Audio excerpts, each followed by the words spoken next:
What I've got here is a breakbeat and line it up to the grid so that I can continue to play, change the tempo, change the pitch of it. And you can see that this file is largely inconsistent. There's much more audio on the right side than the left side. It's a stereo file. And as we listen to it, notice that it's got a lot of looseness and fluidity to it. It's a breakbeat that was recorded in the 70s, which was likely not done to any sort of click.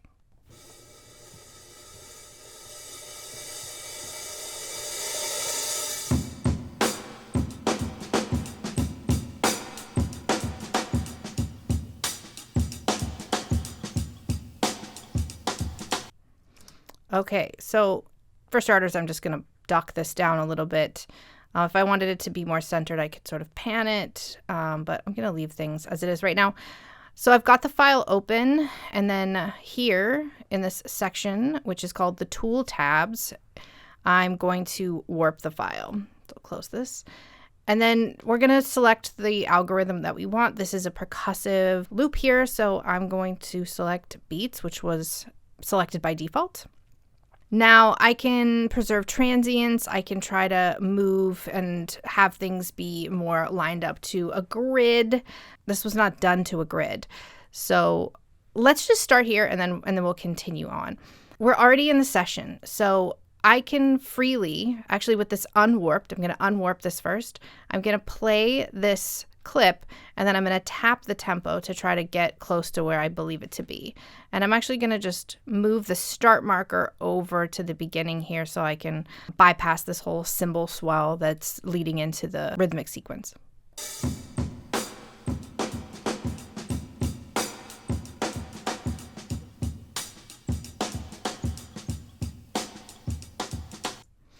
Okay, so I just was tapping along with my mouse here, and it's saying that I'm around 92.65. That's the average of all of my clicks. I'm just going to go ahead and put it at 93. Enter there. So I can always change this. I could be quite wrong. And I hit warp. So I'll press play now, and we'll notice that things are clearly not lined up. The metronome's on. Here we go.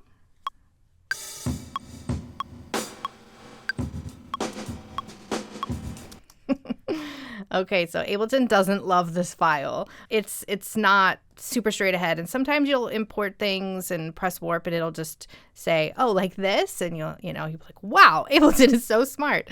And it is, but with certain files we need to give it some significant help and guidance. So that's why I chose this, because it's a little bit more messy of a process here.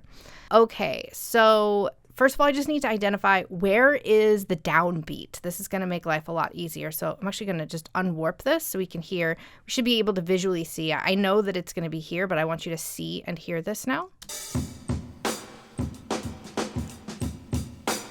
So this is 1, 2, 3, 4, right? Moving on. I'm going to rewarp. So what I need to do is find the transient of the downbeat. And it's already actually suggesting to me that this is the downbeat by creating a permanent warp marker for me. These are other transients that it's identifying as well. So I'm going to right click on this transient and say set 1.1.1 from here. Bar 1, beat 1, tick 1. This is the beginning of a measure. Now let's press play and see where we're at.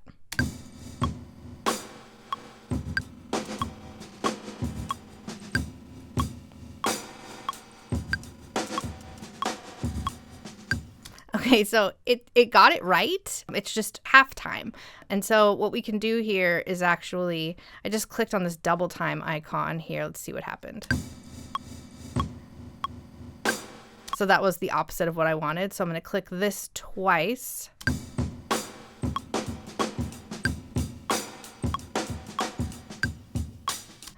I had to say, oh, you were so close, but just half as much or a double. And so you can quickly half time and double time any of, the sequences, even if it's MIDI here, doubling and having the original tempo. So it was quite smart. It got very close. I'm actually going to put it back to the way that it was, and I'll show you some other techniques here. Okay, so I'm going to right click again here, and I'm going to say warp from here. Now you can see that it's got multiple warp from here options for me. Ableton has a really specific way of warping, which is quite intelligent, and it's actually calculating what it believes to be the BPMs between all of these different transients. So it might say, oh, at this section, it feels a little bit different. So I can say start from here and start at 93. I can have it say consistently from the top to the bottom of this file, warp at 93 BPM. I can do this straight. These are all just sort of variations of warping, and some might work better than others. I'm going to just go ahead and say warp from here at 93 BPM consistently. Okay, let's hear.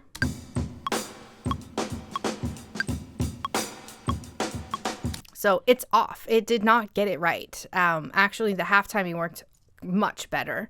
I'm going to undo that, and we can try a different way. I'll just say warp from here.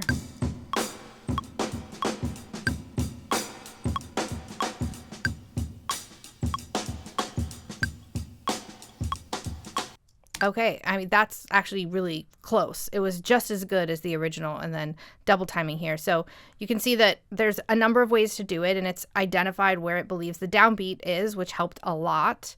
Now, let's say I want to get in here and be just super surgical in my approach. I'm going to just quickly loop this section here. I just highlighted it like text and used the key Command L or Control L if you're on a PC.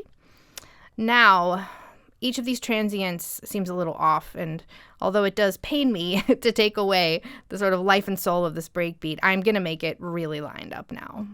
And I'm going to do that by creating permanent warp markers above these transient markers and pinning them wherever I want them to be so that they're all lined up.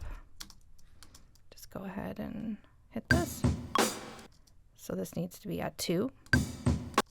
Actually sounds fine. Here we go with 4.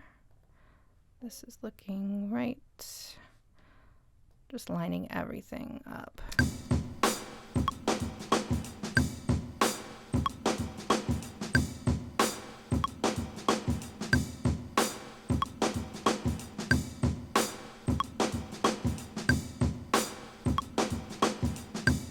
Now it's sounding fantastic, right? So I did a little bit of detailed work in here, but a large part of the job was actually completed by Live through its smart algorithm analysis that's happening here. And yeah, that is how you're going to warp a percussive file and pin it.